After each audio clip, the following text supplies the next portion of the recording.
Hi all, പുതിയ വീഡിയോയിലേക്ക് സ്വാഗതം. നമ്മളിവിടെ ചെയ്യാൻ പോകുന്നത് ബീഫ് വരട്ടിയതാണ്. സോ അപ്പോൾ ബീഫ് വരട്ടിയത് എല്ലാവർക്കും ഇഷ്ടമാണെന്ന് വിചാരിക്കുന്നു. സോ അപ്പോൾ നമുക്ക് വീഡിയോയിലേക്ക് പോകാം. സോ അപ്പോൾ സബ്സ്ക്രൈബ് ചെയ്തിട്ടില്ലെങ്കിൽ നിങ്ങൾ സബ്സ്ക്രൈബ് ചെയ്യുക, ബെൽ ബട്ടൺ അമർത്തുക. സോ ഇതിനാവശ്യമായ ഐറ്റംസ് എന്ന് പറയുന്നത് 1 കിലോ ബീഫ്. അതിനുശേഷം നമ്മൾ കുക്കറിൽ വെച്ചിട്ട് ആവശ്യത്തിനുള്ള വെളിച്ചെണ്ണ ഒഴിക്കുക.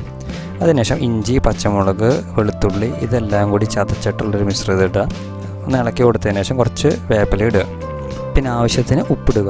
ഇപ്പോൾ ഇവിടെ 2 ടീസ്പൂൺ ഉപ്പിട്ടുണ്ട്. നന്നായിട്ടൊന്ന് ഇളക്കുക. അപ്പോൾ ഇളക്കി കഴിഞ്ഞതിന് ശേഷം നമ്മൾ മഞ്ഞൾപ്പൊടി ഇടുക. അതേപോലെ തന്നെ കുറച്ച് മീറ്റ് മസാല ഇടുക. പിന്നെ കുരുമുളക് പൊടി ഇടുക.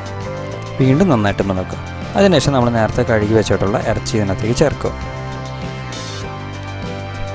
പിന്നെ ഇതിനകത്ത് അതേപോലെ തന്നെ നമ്മൾ വെള്ളം ഒഴിക്കേണ്ട ആവശ്യമൊന്നുമില്ല.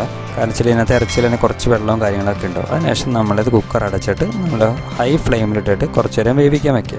അപ്പോൾ സ്റ്റീം വരും. ഇപ്പോൾ സ്റ്റീം വന്നതിന് ശേഷം 15 മിനിറ്റ് നേരം ലോ ഫ്ലെയിമിൽ വേണം നമ്മളിത് വയ്ക്കാൻ.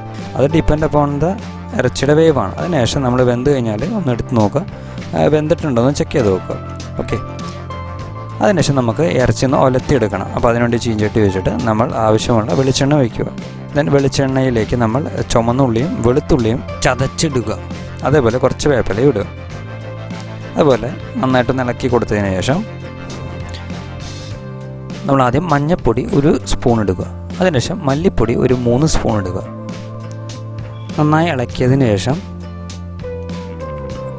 കുരുമുളക് പൊടിയും അതേപോലെ തന്നെ മസാലപ്പൊടിയും ചേർക്കുക.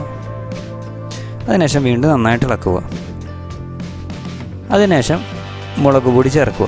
വീണ്ടും നന്നായിട്ട് ഇളക്കുക.